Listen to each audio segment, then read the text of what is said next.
everybody, welcome to the Frontier Prepper channel. My name is Billy, and we're going to be talking about today the upcoming changes in your standard of living.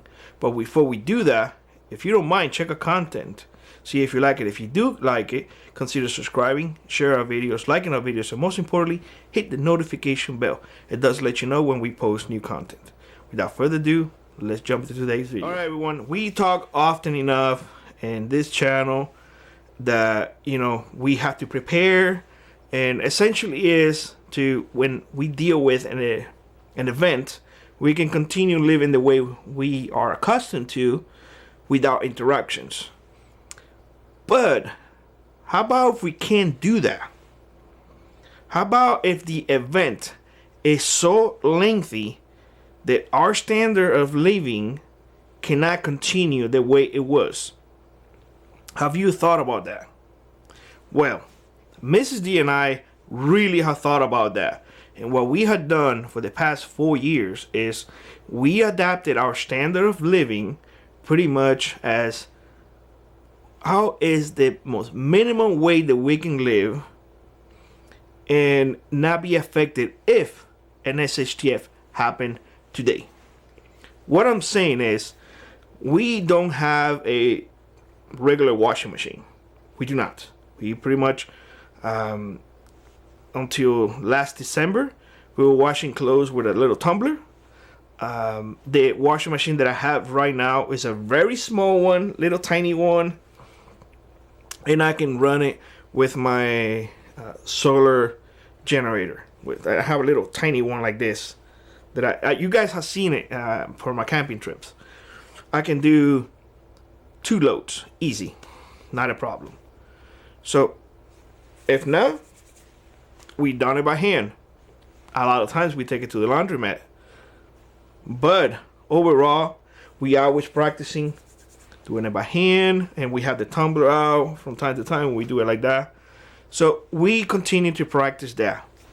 When it comes to food, we eat what we have in our preps. We don't buy things that we may like in the future. No, if we don't like it now, we definitely not going to be liking it in the future. We eat Spam on a regular basis. We eat Vienna sauces on a regular basis. What else, Billy? The fish that we get, we eat it all the time. We constantly are doing jerky because we want to dry food and have it as a snack. That's usually our snack, believe it or not, jerky. How horrible, right? We can definitely not be vegans, or vegetarians. We can food on a regular basis too. Now, we can during most of the time during winter because we don't want during the summer to get the house too hot. So that's something to consider. Another thing that we do is we go out and we actively polish our skills. Actively. You guys have seen that. We have posted videos in here. The most recent one was a collaboration that we did with Little Alaska Home Place, Josh. That we were out, we were hunting, we had a great time, and we're planning to do some other collaborations in that regard as well. Basically hunting and such. But we actively doing those things. And the reason why is because if that is our standard of living, if something does happen, there's really not a lot of change.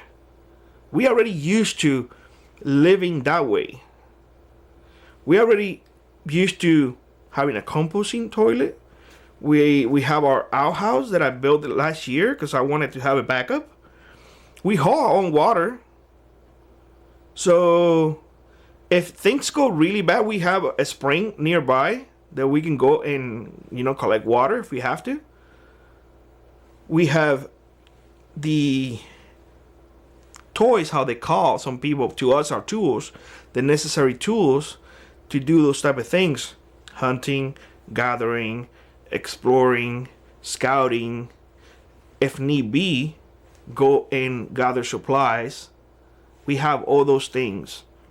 So what I'm saying is we have adapted ourselves in the last 4 years to intermingle with our environment as much as we can, because we don't want to suffer unnecessary grief. We are already used to living this way. Now, one thing that I did invest heavily on was in the way that we heated our home and the way that we heat now our prepper shed. We made a point to have a wood stove installed in there. It does not matter whether you have, and I have, an oil stove. In our case, it's a Toyo stove, Toyo Tommy. It's just a heater, y'all, for those of you who don't know. It doesn't matter whether or not you have a direct vent propane heater. We have two in the house. It doesn't matter if you have electric heaters. We do have several small electric heaters in the house. The main reason that we got a wood stove is because it is renewable. We discussed this doing our video of going green, the dark side of going green. I can go and cut wood, stock it away, and have heat put away for next year. So to me, that's normal. That's not a problem. If I had to do that, I have to do that. One thing that we are doing is we increasing our garden. You guys are seeing it. Why? Because we want to be as self-sufficient as possible. Is it going to be a growing pain, like pain in the behind to actually do the whole thing? Absolutely. But no pain, no gain. Me sitting in here and just telling you stuff that I'm planning to do is not enough. I need to be implementing what I'm saying, and that's what I do. Essentially, what I'm telling you is, when you guys hear it, it's because it's already done. So I encourage everybody to think a little bit that way. If you think that you're gonna need food, or if you think that the food that you have, you're not gonna like it, you might as well get used to it right now. If you don't like Spam, I encourage you to eat Spam at least once a week so you can get used to it. That way, when the time comes, and the time will come, unfortunately, I am now 100% convinced that it will come, then you're used to it. You don't have to go through that hardship, because your new standard of living have adapted to the new life that we all gonna face in the future. Does that make sense to y'all? Adapt your body for what is about to come. That's what I'm trying to say here. So let me know what you're doing in preparation what is to come. Let me know in the comment section below. Like always, rock on, and I will see you in the next one. Bye bye, everybody.